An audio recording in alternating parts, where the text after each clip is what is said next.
Hi friends, welcome back to our YouTube channel Commerce Studio. ಇವತ್ತಿನ ಕ್ಲಾಸ್ದಾಗ BCom 5th semester ಒಳಗೆ ಬರುವ income tax 1 4th chapter ನೋಡೋಣಂತೆ. ಇದು income from house property simple chapter ಐತಿ and easy chapter ಐತಿ. You can score a good marks here and 5 ಈಗ format same 5 marks 10 marks ಸ್ವಲ್ಪ similar same ಐತಿ. ಫಸ್ಟ್ ಫಾರ್ಮ್ಯಾಟ್ ನೋಡೋಣ. Calculation of income from house property ಅಂತ heading ಹಾಕೊಂಡು particular rupees ಅಂತ ಹಾಕೋರಿ. ಇವಾಗ ಫಸ್ಟ್ ನಾವು ಇದು ಇನ್ಕಮ್ ಫ್ರಮ್ ಹೌಸ್ ಪ್ರಾಪರ್ಟಿನ ನಾವು LOP ಅಂದ್ರೆ ಲೆಟ್ ಔಟ್ ಪ್ರಾಪರ್ಟಿ ಅಂದ್ರೆ ಬಾಡಿ ಏನ್ ಕೊಟ್ಟಿರ್ತೀರಲ್ಲ ಮನಿ ಅದ್ರ ಮೇಲೆ ನಾವು ಕ್ಯಾಲ್ಕುಲೇಷನ್ ಮಾಡ್ತೀವಿ. SOP ಮೇಲೆ ನಾವು ಕ್ಯಾಲ್ಕುಲೇಷನ್ ಮಾಡಲ್ಲ. ಸೊ ಕ್ವಶನ್ದಾಗ LOP ಅಂತಿದ್ರೆ ಅಷ್ಟ ತಗೋಬೇಕು. ಫಸ್ಟ್ ಪರ್ಟಿಕ್ಯುಲರ್ ರುಪೀಸ್ ಅಂತ ಹಾಕೊಂಡು LOP ಹೌಸ್. ಫಸ್ಟ್ ಕ್ವಶನ್ ಒಳಗ ಮುನ್ಸಿಪಲ್ ವ್ಯಾಲ್ಯೂ ಅಂತ ಇರ್ತದೆ. ಸೊ ಅದನ್ನ ಹಚ್ಕೋಬೇಕು. ಮುನ್ಸಿಪಲ್ ವ್ಯಾಲ್ಯೂ, ನೆಕ್ಸ್ಟ್ ಅಮೌಂಟ್ ಹಚ್ಕೊಂಡು, ನೆಕ್ಸ್ಟ್ ಫೇರ್ ರೆಂಟಲ್ ವ್ಯಾಲ್ಯೂ ಇವು ಹಚ್ಕೊಂಡು, ಇವು ಎರಡರಾಗ ಯಾವ್ದು ಅಮೌಂಟ್ ದೊಡ್ಡದೈತೆ ನೋಡು ಅದನ್ನ ನಾವು ಟೋಟಲ್ ಕಾಲಮಿಗೆ ಇಲ್ಲಿ ಹಚ್ಕೋತೀವಿ. ಹಚ್ಕೊಂಡು ನಾವೇನ್ ಬರ್ಕೋತೀವಿ, ವಿಚ್ ಎವರ್ ಈಸ್ ಹೈಯೆಸ್ಟ್ ಅಂತ ಬರ್ಕೋತೀವಿ. ವಿಚ್ ಎವರ್ ಈಸ್ ಹೈಯೆಸ್ಟ್ ಅಂದ್ರೆ ಮುನ್ಸಿಪಲ್ ವ್ಯಾಲ್ಯೂ ಮತ್ತೆ ಫೇರ್ ರೆಂಟಲ್ ವ್ಯಾಲ್ಯೂದಾಗ ಎರಡೂ ನೋಡ್ಕೊಂಡು ಯಾವ್ದು ಹೈಯೆಸ್ಟ್ ಐತಿ ನೋಡ್ರಿ ಅದನ್ನ ನಾವು ಕೆಳಗಿಂದ ಇಲ್ಲೇ ಟೋಟಲ್ ಕಾಲಮಿಗೆ ಹಚ್ಕೋತೀವಿ. ನೆಕ್ಸ್ಟ್ ಕ್ವಶನ್ದಾಗ ಸ್ಟ್ಯಾಂಡರ್ಡ್ ರೆಂಟ್ ಕೊಟ್ಟಿರ್ತಾರ ಅದನ್ನ ನೆಕ್ಸ್ಟ್ ಹಚ್ಕೋತೀವಿ. ಆಮೇಲೆ ಸ್ಟ್ಯಾಂಡರ್ಡ್ ರೆಂಟ್ ನ ಮತ್ತೆ ವಿಚ್ ಎವರ್ ಈಸ್ ಹೈಯೆಸ್ಟ್ ಎರಡು ಕಂಪೇರ್ ಮಾಡ್ತೀವಿ. ಈ ಎರಡು ಕಂಪೇರ್ ಮಾಡಿದಾಗ ನಮ್ಗೆ ಯಾವ್ದು ಕಮ್ಮಿ ಸಿಗುತ್ತೆ ನೋಡು ಅದಕ್ಕೆ ಇಲ್ಲೇ ಟೋಟಲ್ ಕಾಲಮಿಗೆ ಹಚ್ಕೋತೀವಿ ನಾವು. ಹಚ್ಕೊಂಡು ಅದೇನು ವಿಚ್ ಎವರ್ ಈಸ್ ಲೀಸ್ಟ್ ಅಂತ ಕಮ್ಮಿ ಇರೋದನ್ನ ಹಚ್ಕೋಬೇಕು. ಅದಕ್ಕೆ ಹಚ್ಕೊಂಡು ವಿಚ್ ಎವರ್ ಈಸ್ ಲೀಸ್ಟ್ ಅಂತ ಬರ್ಕೋತೀವಿ. ಓಕೆ, ಫಸ್ಟ್ ಏನ್ ಬರ್ಕೋತೀವಿ, ಮುನ್ಸಿಪಲ್ ವ್ಯಾಲ್ಯೂ ಮತ್ತೆ ಫೇರ್ ರೆಂಟಲ್ ವ್ಯಾಲ್ಯೂ ಹಚ್ಕೊಂಡು ಕಂಪೇರ್ ಮಾಡ್ತೀವಿ. ಯಾರು ದೊಡ್ಡದೈತಿ ಅದನ್ನ ನಾವು ಟೋಟಲ್ ಹಚ್ಕೋತೀವಿ. ನೆಕ್ಸ್ಟ್ ಸ್ಟ್ಯಾಂಡರ್ಡ್ ರೆಂಟ್ ಹಚ್ಕೊಂಡು ಆಮೇಲೆ ಆ ವಿಚ್ ಎವರ್ ಈಸ್ ಹೈಯೆಸ್ಟ್ ಬರ್ಕೊಂಡಿರ್ತದೆ ಆ ಅಮೌಂಟ್ ಮತ್ತೆ ಸ್ಟ್ಯಾಂಡರ್ಡ್ ರೆಂಟ್ ಅಮೌಂಟ್ ಕಂಪೇರ್ ಮಾಡಿ ಯಾವ್ದು ಕಮ್ಮಿ ಐತಿ ನೋಡ್ರಿ ಅದನ್ನ ಟೋಟಲ್ ಹಚ್ಕೋತೀವಿ. ಅದು ಏನಾಗುತ್ತೆ ವಿಚ್ ಎವರ್ ಈಸ್ ಲೀಸ್ಟ್ ಅಂತ ಹಚ್ಕೋತೀವಿ. ನೆಕ್ಸ್ಟ್ ಆಕ್ಚುಯಲ್ ರೆಂಟ್, ಕ್ವಶನ್ದಾಗ ಆಕ್ಚುಯಲ್ ರೆಂಟ್ ಕೊಡ್ಬೋದು, ಇಲ್ಲಕಂದ್ರೆ ರೆಂಟ್ ರಿಸೀವ್ಡ್ ಅಂತಾರ ಕೊಟ್ಟಿರ್ತಾರ ಅದನ್ನ ಹಚ್ಕೊಂಡು ಈ ವಿಚ್ ಎವರ್ ಲೀಸ್ಟ್ ಹಚ್ಕೊಂಡಿರ್ತೀವಲ್ಲ ಅಮೌಂಟ್ ಅದ್ರ ಜೊತೆ ಇದನ್ನ ಕಂಪೇರ್ ಮಾಡಿ ಯಾವ್ದು ಹೈಯೆಸ್ಟ್ ಐತಿ ನೋಡ್ರಿ ಅದನ್ನ ಕೆಳಗೆ ಬರ್ಕೋಬೇಕು. ಬರ್ಕೊಂಡು ಅದಕ್ಕೆ ವಿಚ್ ಎವರ್ ಈಸ್ ಹೈಯೆಸ್ಟ್ ಅಂತ ಹಾಕ್ತಿವಿ. ಫಸ್ಟ್ ಏನ್ ಮಾಡ್ತೀವಿ ನಾವು, ಮುನ್ಸಿಪಲ್ ವ್ಯಾಲ್ಯೂ ಮತ್ತೆ ಫೇರ್ ರೆಂಟಲ್ ನ ಎರಡು ಕಂಪೇರ್ ಮಾಡಿ ಯಾವ್ದು ಹೈಯೆಸ್ಟ್ ಐತಿ ಅದನ್ನ ತಗೋತೀವಿ. ನೆಕ್ಸ್ಟ್ ಸ್ಟ್ಯಾಂಡರ್ಡ್ ರೆಂಟ್ ಅದ್ರ ಜೊತೆ ಕಂಪೇರ್ ಮಾಡಿ ಸ್ಟ್ಯಾಂಡರ್ಡ್ ರೆಂಟ್ ಎರಡು ಕಂಪೇರ್ ಮಾಡಿ ಯಾವ್ದು ಕಮ್ಮಿ ಐತಿ ನೋಡ್ರಿ ಅದನ್ನ ಟೋಟಲಿಗೆ ಹಚ್ತೀವಿ. ನೆಕ್ಸ್ಟ್ ಆಕ್ಚುಯಲ್ ರೆಂಟ್ ಹಚ್ಕೊಂಡು ವಿಚ್ ಎವರ್ ಈಸ್ ಲೀಸ್ಟ್ ಅಂತ ಅಮೌಂಟ್ ಬರ್ಕೊಂಡಿರ್ತೀವಲ್ಲ ಮತ್ತೆ ಅದನ್ನ ಆಕ್ಚುಯಲ್ ರೆಂಟ್ ನ ಕಂಪೇರ್ ಮಾಡಿ ಯಾವ್ದು ಹೈಯೆಸ್ಟ್ ಐತಿ ನೋಡು ಅದನ್ನ ಟೋಟಲ್ ಹಚ್ಕೋತೀವಿ. ನೆಕ್ಸ್ಟ್ ಕ್ವಶನ್ದಾಗ ಏನಾರ ವೇಕೆಂಟ್ ಆರ್ ವೇಕೆನ್ಸಿ ಕೊಟ್ಟಿದ್ರ ಅಂದ್ರ ಮನಿ ಇಷ್ಟು ತಿಂಗಳ ಬಾಡಿಗೆಯಿಂದ ಖಾಲಿ ಇತ್ತು ಅಂತ ಏನಾರ ವೇಕೆನ್ಸಿ ಅಂತ ಕೊಟ್ಟಿದ್ರ ಅದನ್ನ ಹಚ್ಕೋತೀವಿ. ಆಮೇಲೆ ಈ ವಿಚ್ ಎವರ್ ಈಸ್ ಹೈಯೆಸ್ಟ್ ಐತಲ್ಲ ಅದ್ರ ಜೊತೆ ಈ ವೇಕೆಂಟ್ ಅನ್ನ ಲೆಸ್ ಮಾಡಿದ್ರೆ ನಮ್ಗ ಗ್ರಾಸ್ ಆನ್ಯುವಲ್ ವ್ಯಾಲ್ಯೂ ಬರುತ್ತೆ. ಇದು ಇಲ್ಲಿ ತನಕ ಮಾಡಿದ್ರೆ ಗ್ರಾಸ್ ಆನ್ಯುವಲ್ ವ್ಯಾಲ್ಯೂ ತನಕ ಮಾಡಿದ್ರೆ ನಮ್ಗ ಏನು 5 ಮಾರ್ಕ್ಸಿನ ಪ್ರಾಬ್ಲಮ್ ಆಗತ್ತೆ. ಇದು 5 ಮಾರ್ಕ್ಸಿನ ಪ್ರಾಬ್ಲಮ್ ಎಲ್ಲಿಂದ ಮುನ್ಸಿಪಲ್ ವ್ಯಾಲ್ಯೂ ಇಂದ ಗ್ರಾಸ್ ಆನ್ಯುವಲ್ ವ್ಯಾಲ್ಯೂ ತನಕ. ನೆಕ್ಸ್ಟ್ 10 ಮಾರ್ಕ್ಸ್ ಇಂದ ಹೆಂಗ್ ಕಂಟಿನ್ಯೂ ಆಗಿದೆ, next continue. Okay, next less, ಕ್ವಶನ್ದಾಗ ಏನಾರ ಮುನ್ಸಿಪಲ್ ವ್ಯಾಲ್ಯೂ ಏನಾರ ಕೊಟ್ಟಿದ್ರ ತಗೋತೀವಿ ಅದನ್ನ ನಾವು ಗ್ರಾಸ್ ಆನ್ಯುವಲ್ ವ್ಯಾಲ್ಯೂ ಜೊತೆ ಲೆಸ್ ಮಾಡ್ಕೋತೀವಿ. ಓಕೆ, ಲೆಸ್ ಮಾಡ್ಕೊಂಡಾಗ ನಮ್ಗೆ ಆನ್ಸರ್ ಬರೋದು ಆನ್ಸರ್ ಏನ್ ಬರುತ್ತೆ ಅಂದ್ರೆ ನೆಟ್ ಆನ್ಯುವಲ್ ವ್ಯಾಲ್ಯೂ ಬರುತ್ತೆ. ಓಕೆ, ನೆಟ್ ಆನ್ಯುವಲ್ ವ್ಯಾಲ್ಯೂ ಸಿಗುತ್ತೆ. ಅರ್ಥ ಆಯ್ತು? ಗ್ರಾಸ್ ಆನ್ಯುವಲ್ ಜೊತೆ ಲೆಸ್ ಮುನ್ಸಿಪಲ್ ವ್ಯಾಲ್ಯೂ ಏನಾರ ಕೊಟ್ಟಿದ್ರೆ ಲೆಸ್ ಮಾಡ್ಕೊಂಡ್ರೆ ಅದು ನಮ್ಗೆ ನೆಟ್ ಆನ್ಯುವಲ್ ವ್ಯಾಲ್ಯೂ ಸಿಗುತ್ತೆ. ಅದು ಮುನ್ಸಿಪಲ್ ವ್ಯಾಲ್ಯೂ ನಾವು ಯಾವ್ದು ತಗೋಬೇಕು ಅಂದ್ರ ಓನರ್ ಪೇ ಮಾಡಿದ್ದೇನ್ರ ಇದ್ರೆ ಅಷ್ಟ ತಗೋಬೇಕು ಮುನ್ಸಿಪಲ್ ವ್ಯಾಲ್ಯೂ. ಒಂದ್ ವೇಳೆ ಟೆನೆಂಟ್ ಪೇ ಮಾಡಿದ್ದು ಅಂತ ಏನೋ ಕ್ವಶನ್ ಕೊಟ್ರೆ ನಾವು ಅದನ್ನ ತಗೋದಿಲ್ಲ. Next okay, net annual value ಆದ್ಮೇಲೆ next less deduction under section 24 ಅಂತ ಹಚ್ಕೊಂಡು ಇದು ನೆಟ್ ಆನ್ಯುವಲ್ ವ್ಯಾಲ್ಯೂ ಬಂದಿರ್ತದಲ್ಲ ಈ ಆನ್ಸರ್ನ 30% ಮಾಡ್ಕೋತೀವಿ. As per the rules 30% of net annual value ಮಾಡ್ಕೊಂಡು ಹಚ್ಕೋತೀವಿ. ಓಕೆ, ನೆಕ್ಸ್ಟ್ ಕ್ವಶನ್ದಾಗ ಏನಾರ ಇಂಟ್ರೆಸ್ಟ್ ಕೊಟ್ಟಿದ್ರು ಅವು ಇಂಟ್ರೆಸ್ಟ್ ಏನು, interest on loan for construction, renovation, repairs, interest ಇವು ಮೂರರ ಮೇಲೆ ಏನಾರು ಕೊಟ್ಟಿದ್ರೆ ಅಷ್ಟ ನಾವು ಆ ಇಂಟ್ರೆಸ್ಟ್ ನ ತಗೋತೀವಿ. ಇವನ್ ಬಿಟ್ಟು ಬೇರೆ ಯಾವುದೇ ವಸ್ತು ಮೇಲೆ ನಮಗೆ ಇಂಟ್ರೆಸ್ಟ್ ಕೊಟ್ರೆ ನಾವು ಅದನ್ನ ಹಚ್ಕೋದಿಲ್ಲ. Next interest on loan for construction repairs renovation ಅಂತ ಇರ್ತೈತಿ. ಅದು ಇಂಟ್ರೆಸ್ಟ್ ಆನ್ ರಿಪೇರ್ಸ್ ಅಂತ ಕೊಟ್ಟಿರ್ಬೇಕು, ಅವಾಗಷ್ಟ ಅದನ್ನ ತಗೋತೀವಿ ನಾವು, ಅದನ್ನ ಲೆಸ್ ಮಾಡ್ಕೋಬೇಕು. ನೆಕ್ಸ್ಟ್ SOP ಹೌಸ್ ಅಂದ್ರೆ ಸೆಲ್ಫ್ ಆಕ್ಯುಪೈಡ್ ಪ್ರಾಪರ್ಟಿ ಏನಾದ್ರು ಇಂಟ್ರೆಸ್ಟ್ ಕೊಟ್ಟಿದ್ರ ಕ್ವಶನ್ಯಾಗ ಅದನ್ನು ಹಚ್ಕೋತೀವಿ. ಇವಾಗ ಇದು ನೆಟ್ ಆನ್ಯುವಲ್ ವ್ಯಾಲ್ಯೂದಾಗ ಇವನ್ನ ಮೂರನ್ನು ಲೆಸ್ ಮಾಡ್ಕೊಂಡ್ರೆ ನಮ್ಗೆ ಇನ್ಕಮ್ ಫ್ರಮ್ ಹೌಸ್ ಪ್ರಾಪರ್ಟಿ ಬರುತ್ತೆ. ಒಂದು ಪ್ರಾಬ್ಲಮ್ ಮಾಡೋಣ ಅಂದ್ರೆ ನಿಮ್ಗೆ ಗೊತ್ತಾಗತ್ತೆ. ಇದು 5 ಮಾರ್ಕ್ಸ್ ಪ್ರಾಬ್ಲಮ್ ಆಗಿರ್ತೈತಿ. From the following information compute income from house property ಅಂತ ಐತಿ. Particulars house 1 house 2. ಫಸ್ಟ್ ನಾವು ಏನ್ ನೋಡ್ಕೋಬೇಕು, ಹೌಸ್ 1 ಹೌಸ್ 2 ಇದ್ರಾಗ ಯಾವ್ದು SOP ಯಾವ್ದು LOP ಅಂತ ಚೆಕ್ ಮಾಡ್ಕೋಬೇಕು. ಇಲ್ಲಿ ಎಲ್ಲರೂ ಕೊಟ್ಟಾರ ನೋಡ್ಕೊರಿ. SOP ಆಕ್ಯುಪೇಷನ್ ಆಫ್ ನೇಚರ್ ಐತಿ ನೋಡ್ರಿ, SOP LOP ಕೊಟ್ಟಿದ್ದಾರೆ. ಹೋಮ್ 1 ಏನೈತಿ SOP ಅಂದ್ರೆ ತಾವು ಸ್ವಂತಕ್ಕೆ ಇರಾಕ ಅದನ್ನ ಇಟ್ಕೊಂಡಿದ್ದು ಅಂದ್ರೆ SOP self occupied. Okay, next LOP ಅಂದ್ರೆ ಬಾಡಿಗೆ ಕೊಟ್ಟಿರೋ ಮನೆ. ಓಕೆ, ಕ್ವಶನ್ದಾಗ ಮುನ್ಸಿಪಲ್ ವ್ಯಾಲ್ಯೂ ಕೊಟ್ಟಾರ, ಫೇರ್ ರೆಂಟಲ್ ವ್ಯಾಲ್ಯೂ ಕೊಟ್ಟಾರ, standard rent received, occupation of nature, SOP LOP, municipal tax ಅಂತ ಕೊಟ್ಟಾರ. Okay, first calculation of income from house property ಅಂತ ಹಾಕೊಂಡು ಪರ್ಟಿಕ್ಯುಲರ್ ರುಪೀಸ್ ಹಾಕೊಂಡ್ವಿ. ಇವಾಗ first municipal value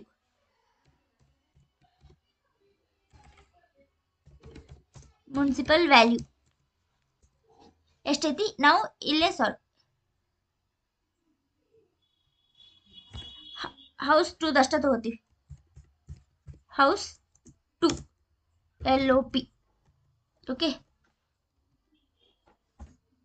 fair municipal value 1,20,000. Okay, 1,20,000. Okay, house 2 municipal value ತಗೊಂಡು 1,20,000 ಐತಿ. Next as per the format next ಏನ್ ತಗೋಬೇಕು, fair rental ತಗೋಬೇಕು. ಫೇರ್ ರೆಂಟಲ್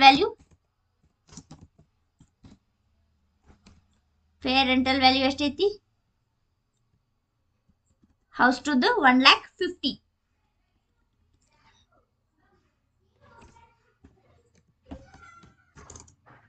ಇವಾಗ ಈ ಎರಡು ಕಂಪೇರ್ ಮಾಡಿ ಯಾವ್ದು ದೊಡ್ಡದೈತಿ ಅದನ್ನ ತಗೋತೀವಿ. ಈಗ ಮುನ್ಸಿಪಲ್ ವ್ಯಾಲ್ಯೂಕ್ಕಿಂತ ಫೇರ್ ರೆಂಟಲ್ ವ್ಯಾಲ್ಯೂ ಜಾಸ್ತಿ ಐತಿ, ಸೊ ಅದನ್ನ ನಾವು ಕೆಳಗೆ ಇಳಿಸ್ಕೋತೀವಿ. ಇಳಿಸ್ಕೊಂಡು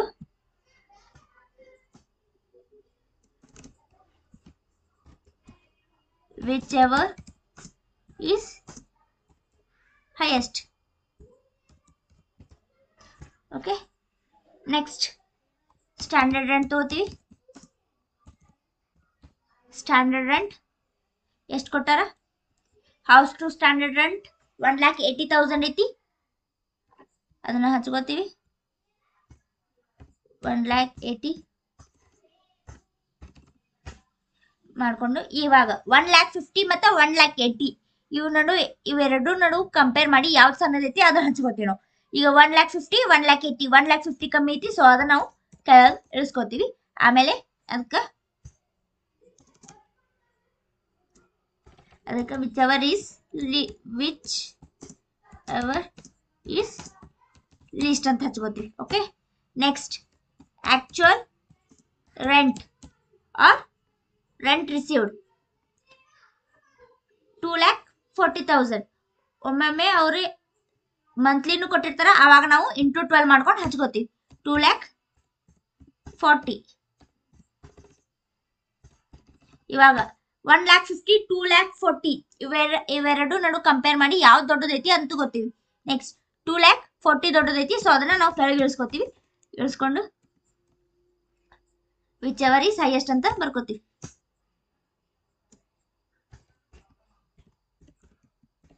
whichever is highest. Next less vacant money ಏನಾದರೂ ವೇಕೆಂಟ್ ಇದೆ ಅಂತ ಕ್ವಶನ್ ಕೊಟ್ಟರೆ ಚೆಕ್ ಮಾಡ್ಕೋಬೇಕು. ವೇಕೆನ್ಸಿ ಏನು ಕೊಟ್ಟಿಲ್ಲ ಅದನ್ನ ಡ್ಯಾಶ್ ಇಟ್ಕೋತೀವಿ. ಇಟ್ಕೊಂಡು ಟೋಟಲ್ ಲೆಸ್ ಮಾಡೋಕ್ಕೇನಿಲ್ಲ. ಸೊ 2,40,000 ಆಸ್ ಇಟ್ ಈಸ್ ಹಚ್ಕೊತೀವಿ. ಅದು ಆನ್ಸರ್ ನಮ್ದು ಗ್ರಾಸ್ ಆನ್ಯುವಲ್ ವ್ಯಾಲ್ಯೂ ಆಗಿರುತ್ತೆ. Okay, gross annual value. Next municipal value ಏನಾರು ಕೊಟ್ಟಾರ, ಟ್ಯಾಕ್ಸ್ ಏನಾರು ಕೊಟ್ಟಾರ ನೋಡ್ಕೋಬೇಕು. ಎಸ್, ಮುನ್ಸಿಪಲ್ ಟ್ಯಾಕ್ಸ್ ಕೊಟ್ಟಾರ 12,000, ಅದನ್ನು ಹಚ್ಕೋಬೇಕು. ಲೆಸ್ ಮುನ್ಸಿಪಲ್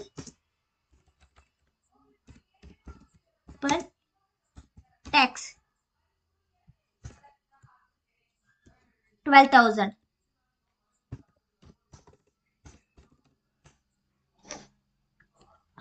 $240,000 ಒಳಗ 240,000 ಮೈನಸ್ 12,000 ಮಾಡಿದ್ರೆ 228,000 ಬರುತ್ತೆ. ಬಂದ answer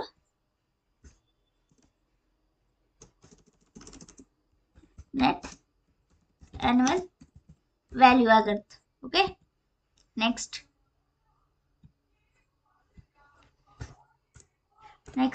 less deduction under section 24 ಅಂತ ಹಚ್ಕೊಂಡು 30%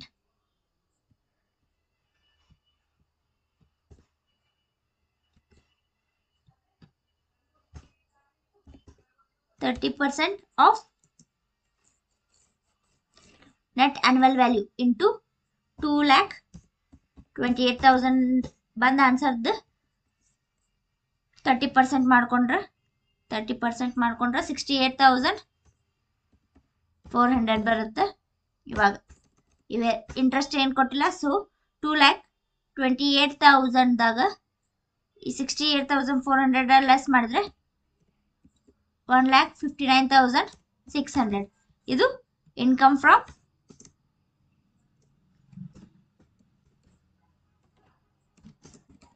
from house property.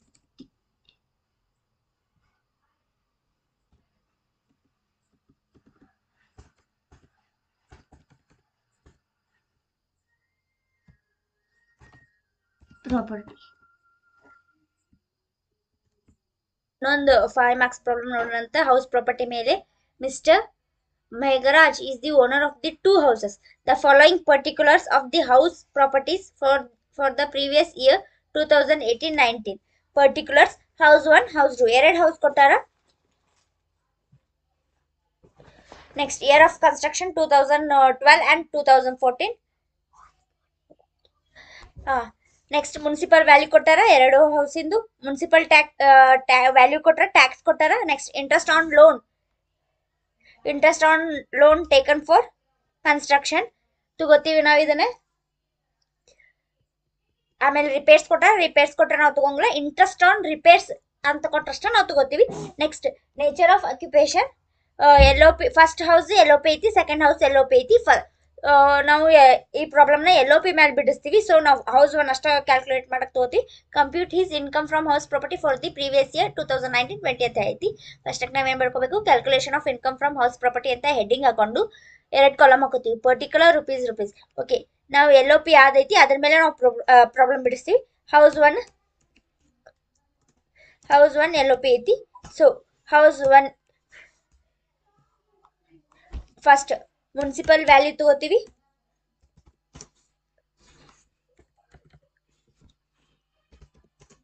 Municipal value house 1 ಇಂದ ಎಷ್ಟೈತಿ? 10,000 ಐತಿ. ಸೊ 10,000 ತಗೋತೀವಿ. ನೆಕ್ಸ್ಟ್ ಫೇರ್ ರೆಂಟಲ್ ಕೊಟ್ಟಾರೋ ಚೆಕ್ ಮಾಡ್ಕೋಬೇಕು. ಫೇರ್ ರೆಂಟಲ್ ಕೊಟ್ಟಿಲ್ಲ, ಸ್ಟ್ಯಾಂಡರ್ಡ್ ರೆಂಟ್ ಕೊಟ್ಟಿಲ್ಲ, ನೆಕ್ಸ್ಟ್ ಆಕ್ಚುಯಲ್ ರೆಂಟ್ ಕೊಟ್ಟಿಲ್ಲ, ಡೈರೆಕ್ಟ್ ವೇಕೆಂಟ್ ಕೊಟ್ಟಿಲ್ಲ. ಡೈರೆಕ್ಟ್ ಏನ್ ಕೊಟ್ಟರವರು ಮುನ್ಸಿಪಲ್ ಟ್ಯಾಕ್ಸ್ ಕೊಟ್ಟಾರ. ಫಸ್ಟ್ ನಾವು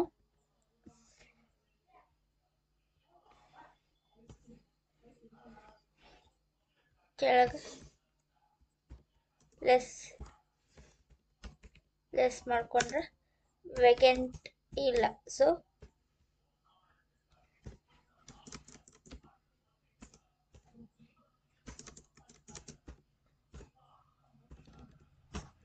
ಮಾಡಿಕೊಂಡ್ರೆ ನಮ್ಗೆ ಇದು ಗ್ರಾಸ್ ಆ್ಯನ್ಯುವಲ್ ವ್ಯಾಲ್ಯೂ ಆಗುತ್ತೆ. ಗ್ರಾಸ್ ಆ್ಯನ್ಯುವಲ್ ವ್ಯಾಲ್ಯೂ ಸಿಗುತ್ತೆ. ಇವಾಗ ನೆಕ್ಸ್ಟ್ ಮುನ್ಸಿಪಲ್ ಟ್ಯಾಕ್ಸ್ ಏನಾದರೂ ಕೊಟ್ಟಾರ ಚೆಕ್ ಮಾಡ್ಕೊ. ಕೊಟ್ಟಾರ ಕ್ವಶನ್ದಾಗ. So municipal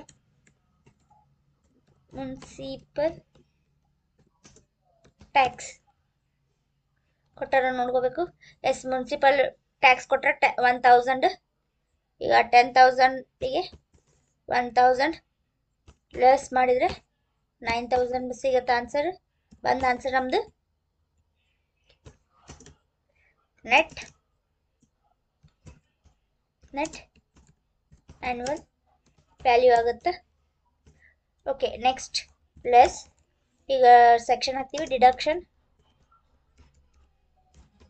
deduction under section 24 30% net ಆ್ಯನ್ಯುವಲ್ದು 30% ಮಾಡ್ಕೋತೀವಿ. ನೆಟ್ ಆ್ಯನ್ಯುವಲ್ದು 30% ಮಾಡ್ಕೊಂಡ್ರೆ ನಮಗೆ 9,000 ಇಂಟು 30% ಮಾಡ್ಕೊಂಡ್ರೆ 2,700 ಆಗುತ್ತೆ. ನೆಕ್ಸ್ಟ್ ಇಂಟ್ರೆಸ್ಟ್ ಏನಾರು ಕೊಟ್ಟಾರೆ, interest on construction, interest on ಕೊಟ್ಟಾರೆ ಚೆಕ್ ಮಾಡ್ಕೋಬೇಕು. ಎಷ್ಟು ಕೊಟ್ಟಾರೆ? Interest on loan taken for construction ನಾವು ತಗೋತೀವಿ 4,000.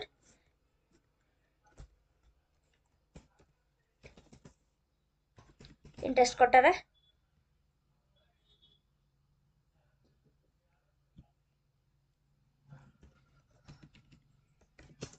ಇಂಟ್ರೆಸ್ಟ್ ಎಷ್ಟೈತಿ? 4,000. ನೆಕ್ಸ್ಟ್ SOP ಇದು ಏನಾರ ಇಂಟ್ರೆಸ್ಟ್ ಕೊಟ್ಟಾರ ನೋಡ್ಕೋಬೇಕು. SOP 2 ಅಂದರೆ ಸೆಕೆಂಡ್ ಹೌಸ್ SOP ಐತಿ. ಇದ್ರದ್ದು ಏನಾರು ಇಂಟ್ರೆಸ್ಟ್ ಕೊಟ್ಟಾರ ಚೆಕ್ ಮಾಡ್ಕೋಬೇಕು. ಎಸ್ SOP ಇದು ಇಂಟ್ರೆಸ್ಟ್ ಕೊಟ್ಟಾರ 2,000. ನೆಕ್ಸ್ಟ್ ನಾವು ರಿಪೇರ್ಸ್ ತಗೊಂಗಿಲ್ಲ. 2,000. ಇವಾಗ 9,000ದಾಗ 9,000 ಮೈನಸ್ 2,700 ಮೈನಸ್ 4,000 ಮೈನಸ್ 2,000 ಮಾಡಿದರೆ ನಮಗೆ ಆನ್ಸರ್ 300 ಬರುತ್ತೆ. ಇದು ಇನ್ಕಮ್ ಫ್ರಮ್ ಹೌಸ್ ಪ್ರಾಪರ್ಟಿ ಅಂತ. Income from house property 300. Okay.